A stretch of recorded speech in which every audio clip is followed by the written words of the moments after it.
Hello and welcome, and in today's video I'm going to be showing you the top 10 Ark creatures with a special ability. So without further ado, let's get straight into it. In at number 10 we have got the Megalosaurus, and this creature is really here because it's so varied in all of its abilities that I think it deserves to be on the list. Also, it's a very interesting creature as well, and especially useful in operation, considering it counts as always being nighttime, but in the daytime obviously it'll want to rest. But obviously when it becomes night, this thing is a ferocious carnivore capable of demolishing all kinds of creatures, and obviously that really does make it largely excel. Like, it can just demolish a carno in absolute seconds. It really is a wonder what this thing could do. Still doesn't make me immune to microraptors, but although I got knocked off of the mount, this thing still managed to handily take out that microraptor and rip it to absolute shreds, as it can grab small creatures in its mouth and just absolutely tear them apart. It's a really nice ability to have, and it helps with creatures like microraptors. Also, they deal the bleed ability when they do that as well, which is just generally a nice thing to have. They're pretty good alpha killers as well. Sadly, this alpha decided to run off a cliff though, so I didn't actually have the chance to kill it for the sake of the b-roll. Either way, very nice, very easy to use, very mobile carnivores that really have a lot of value going for them, and if you haven't already, tame yourself a Megalosaurus. Continuing on our list, we have got the Vonaur, and this creature is here simply because it's so diverse in its abilities that I think it definitely does deserve a place on the list. This creature is unique in its approach to a special ability, essentially shooting out spines, and as far as I'm concerned, no other creature really does it like the Vonaur. And although if the damage did actually scale with these spines, if you leveled up the melee, they would be used so much, they really aren't used at all. But if that was a thing that came out in a TLC, that would be such a useful thing for this creature to have, and that's the only one downside I really have with it. Although its firing ability and all of that is really cool, really inventive, and its stamina drain is one of the lowest in the game as well, so that is just generally a really nice thing for you to keep with a creature like this. It is going to be extremely effective, and you're going to love this creature to bits. So the Rhinogatha, I'm sure you all know this creature, and you'll definitely know it just for its wealth of special abilities. Its tame method in itself sort of is something quite special as well, although it is pretty much just a reskin of the Reaper tame method. That's besides the point. That's not what we're looking at here. We're looking at its ability to pick up really large creatures, namely. That's actually the most useful ability I've found out of this. And I know cryopods exist, but sometimes it is just useful to carry them out like that. Also, these creatures deal a heavy amount of damage as well with their kind of, you call them like you could kind of sort of call them honey balls and those kind of things. It kind of shoots lasers in an extent of thought, but it's more kind of honey. I'm not quite sure really what it is. It's some insect liquid, but either way, it shoots that, deals heavy amounts of damage, and just generally it really is a very capable creature. It also can fly really long distances as well, and it's got tons of weight on it, so it really is so useful for all of those aspects. And it is a creature which you should definitely hold quite highly to yourself, and I definitely would with a creature like this, because it is an extremely useful one, and considering it spawns on the island as well as Lost Island, of course, it is an extremely accessible creature to everyone out there. And its tame method really isn't the worst if you get it right, and also a net gun really does help when trapping it. Instead of you having to build a whole trap, you can simply just net gun it, and as long as you have like a magnifying glass or the awesome spyglass mod, which you can just get anyway if you're on ASA, unless you're on a server and you don't own it, then you're really going to have a good time, because it's going to be so much easier to discern the health of this creature, which is a useful thing to know while saving this thing, is you do need to get its health as low as possible. In at number 7 we have got the Shadow Mane, and this creature is here because, come on, it really does pack a lot when it just comes to general function.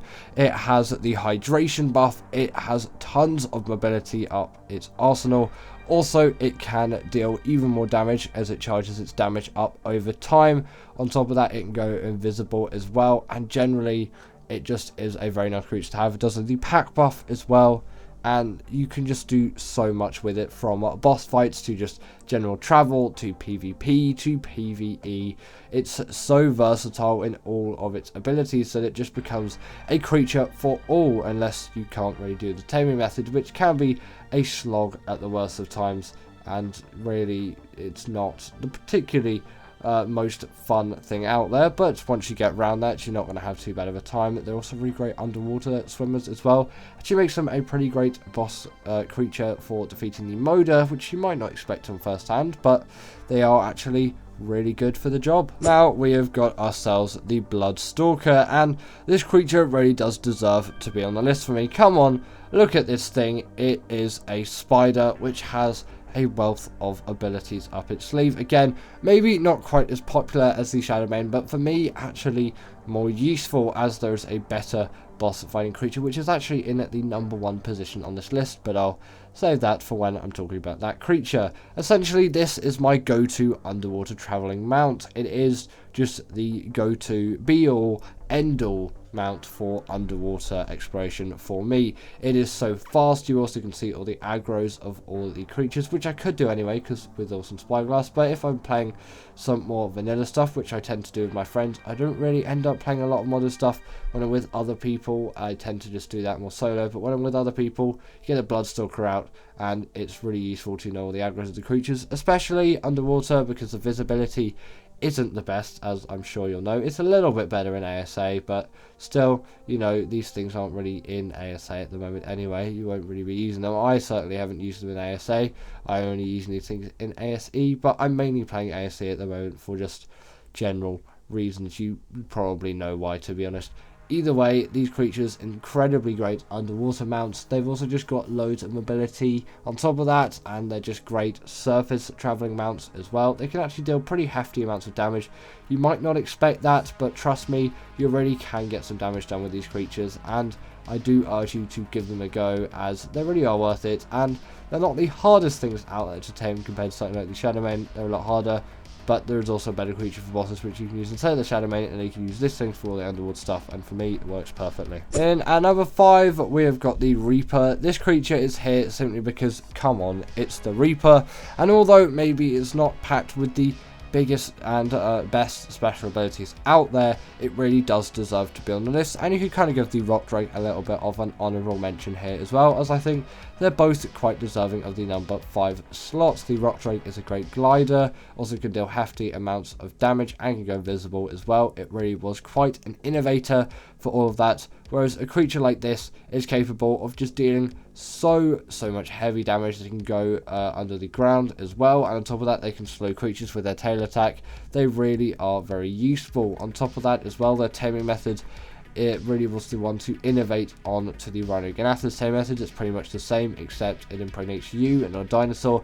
It works better with the xenomorph theme. It's pretty much just like the film Alien. If you've watched that, you kind of know the general gist of how you're going to be taming one of these things, and it's really just, it's so cool the progression you can get out of a creature like this. Like, once you've got one, you feel on top of the world, and getting one on Operation, not on Gen 2, because on Gen 2 it's an absolute cheese.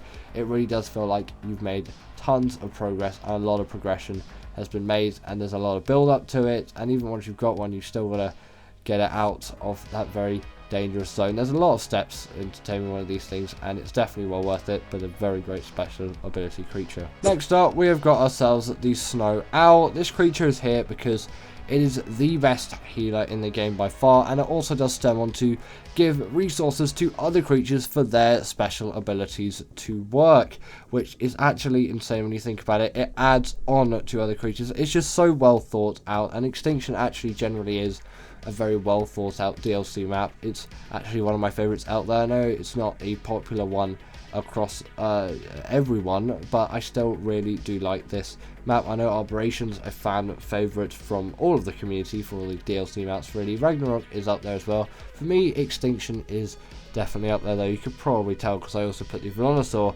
earlier on in the list. As you can tell, the Slower has the gliding ability, not like a glider, but it has the kind of dive bombing ability, you could call it instead, similar to the Griffin, but in my opinion this is a better creature out there than the Griffin.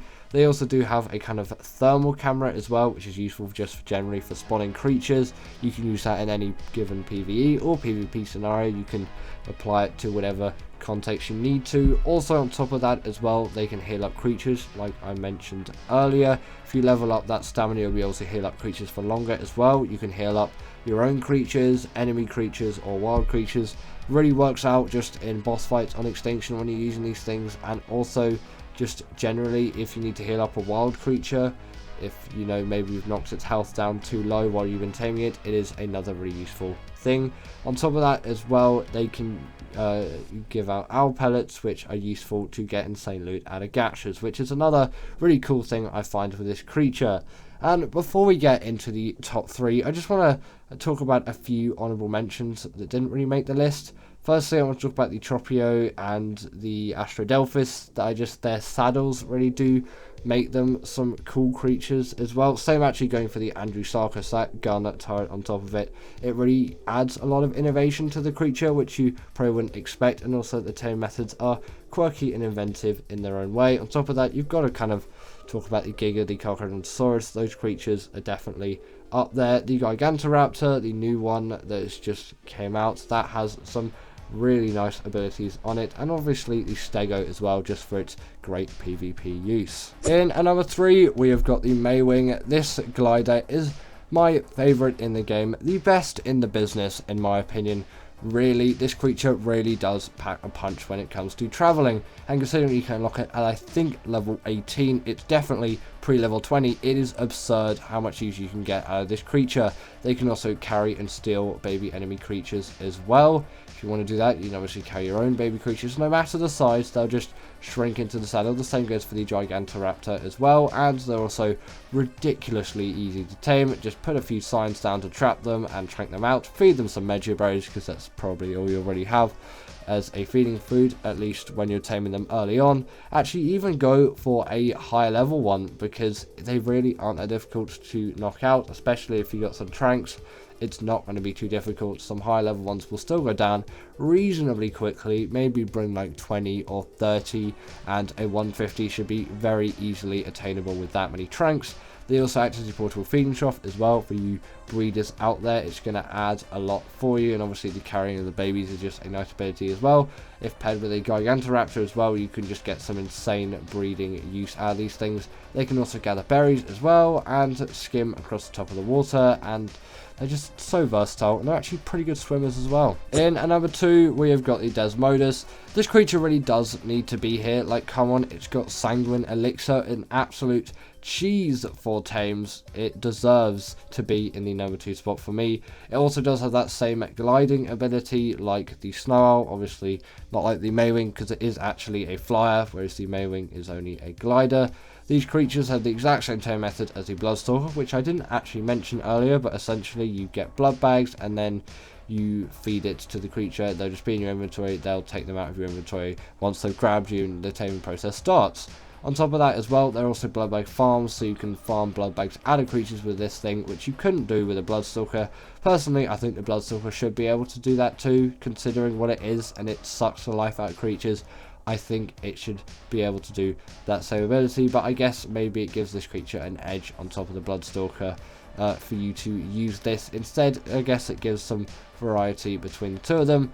Also, they can go invisible at night time, and you can pick players off riders really easily with these creatures. It's actually insane how much you can get out of it, so really great special ability creatures. And finally, in at number 1, we have got the Deinonychus. I have to put this creature here as it can deal bleed damage to bosses, which as far as I'm concerned, no other Ark creature out there can actually do. It just has such an edge over it and over any other creature, not over it, so I don't know why I said that, has an edge over so many other creatures. Because of this, I have to put it in at the top 10 spot, so the number 1 spot. Weird way of wording that, don't know why I did that. Either way, you can see the bleed ability in action here. It is ripping that Bronto to shreds. It's also grabbing onto it as well, so it really can't come off. Obviously it will once it runs out of stamina, but for most things, you won't be running out of stamina anytime soon. Their stamina drain is pretty low.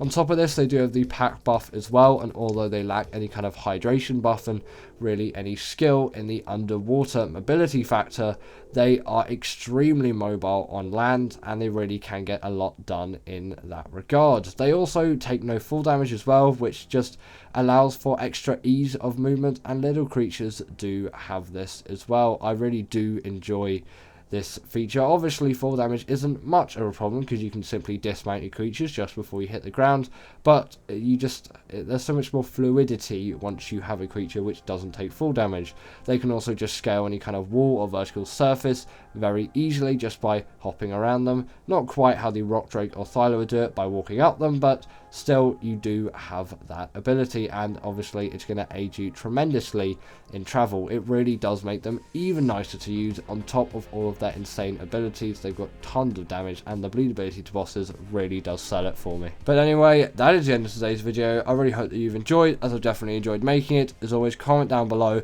what is the best special ability Ark Tame to you, as I really do want to know your thoughts. And always, if you didn't agree with this, put your 10 that you would have put here instead down below, and I'll see you all later.